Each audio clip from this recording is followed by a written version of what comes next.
Alrighty, so I'm going to do this week's video for the final order cutoff of March 15th.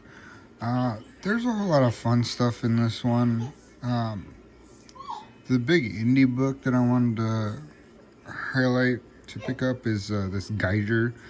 I'm a fan of nuclear characters for some reason or another, and the covers are awesome. It's Gary Frank as the artist and Geoff Johns as a writer. They did the Three Jokers series, which was pretty, and I feel like it had a little bit too much editorial control. It took forever to come out, and it ended up being lackluster due to that.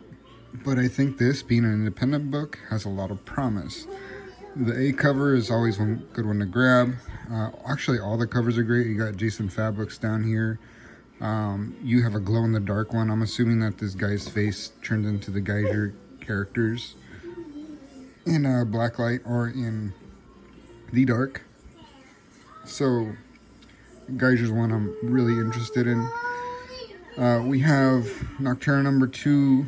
I'll probably pick up the second issue, see how it is. I always like to give books an issue or two and then decide whether I'm gonna drop it or not. Then there's this new one, Silver Coin. It says it's by Chip Zdarsky and Michael Walsh, but it also in the description says that there's a bunch of superstar writers helping to fill out the anthology tales within the book. So I'm really excited for that. After Gideon Falls, Jeff Lemire finished, he's probably got a little bit more free time, so I saw he's working on one of them. I think I saw Ed Brisson in there too. Old Man Logan was great. And then yeah, I'm picking up the A cover and the TFAW exclusive for that one. Again, Dark Horse. I usually don't have anything crazy to hype up for Dark Horse, unfortunately. IDW, Lock and Key is fun, but I don't know much about Sandman. I know that it's a very enduring story, and eventually I'll get to reading it. But for now, I'm going to go ahead and probably pass over that one, though it seems like a really cool crossover, especially that B cover, kind of freaky cool. The Star Wars, I like this character up here that's featured. Not sure if they're a good guy or a bad guy yet. Not really putting too much stock into these Star Wars adventures books long term, but people are hype about them right now. Amazing Spider-Man, just another issue. Not a fan of the run, passing on it. Been passing on past like 40 issues or so. It does have Miles with his new romantic interest on there, so or is that? Yeah, no, I'm not crazy about the writer or the art. It's just been a very meh volume. America Chavez, made in the USA. There's word going around that they're going to try to introduce America Chavez into the movies or TV shows. Could be pretty cool. It's usually why they do these extra little mini-series. I usually don't grab them just because there's nothing that comes out of most of them, aside from like Taskmaster.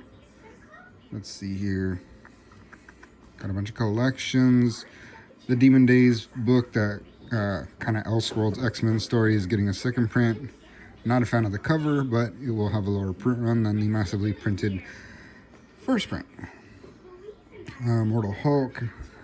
Again, not a fan of most of the covers besides the A. Alex Ross. The Bennett seems to be an homage to previous Bennett reprint. Don't know what that's about.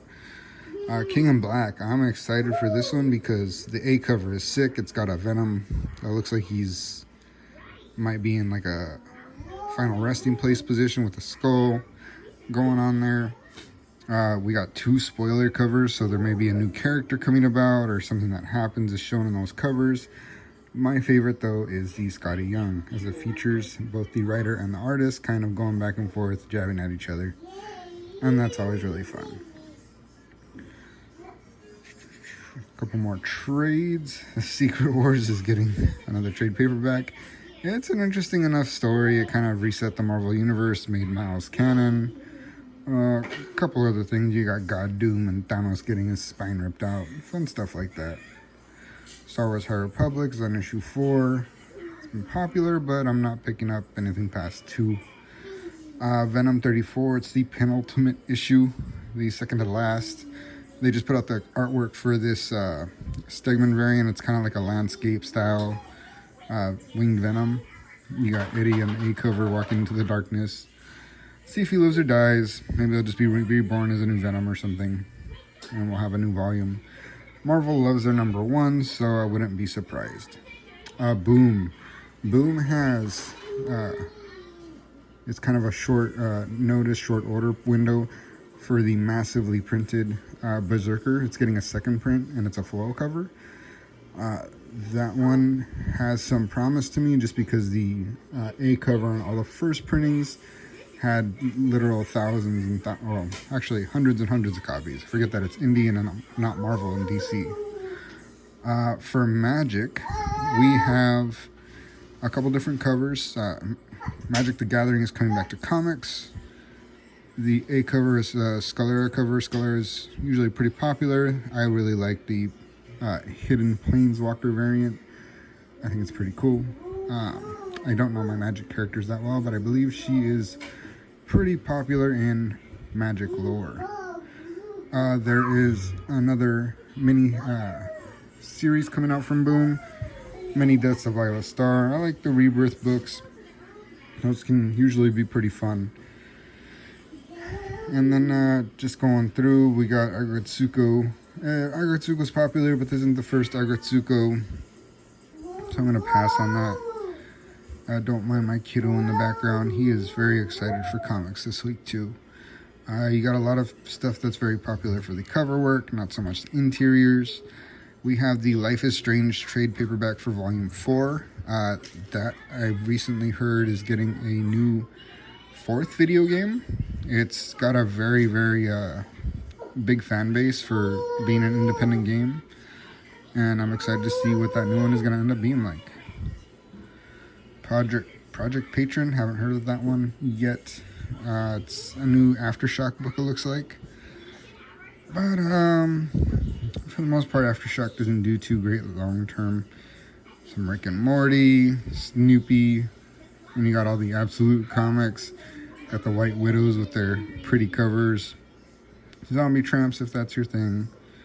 And that's it for the comics and stuff. There's a lot of neat figures and things being orderable from NECA and Band Presto, all kinds of little figs. There's even a neat alien head soap dispenser, which is pretty cool. Might pick up. I think there may even be a what is it? A little candy Halloween bucket. Yeah, there it is. The alien Halloween candy bucket xenomorph. Pretty fun. That's pretty much it for the week of March 15th, so get your orders in as soon as you can. Different shops close at different times. I usually use Tfal as they go pretty late and don't sell out until the cutoff time. Thank you for watching. If you haven't already, please subscribe, and I will see you next week.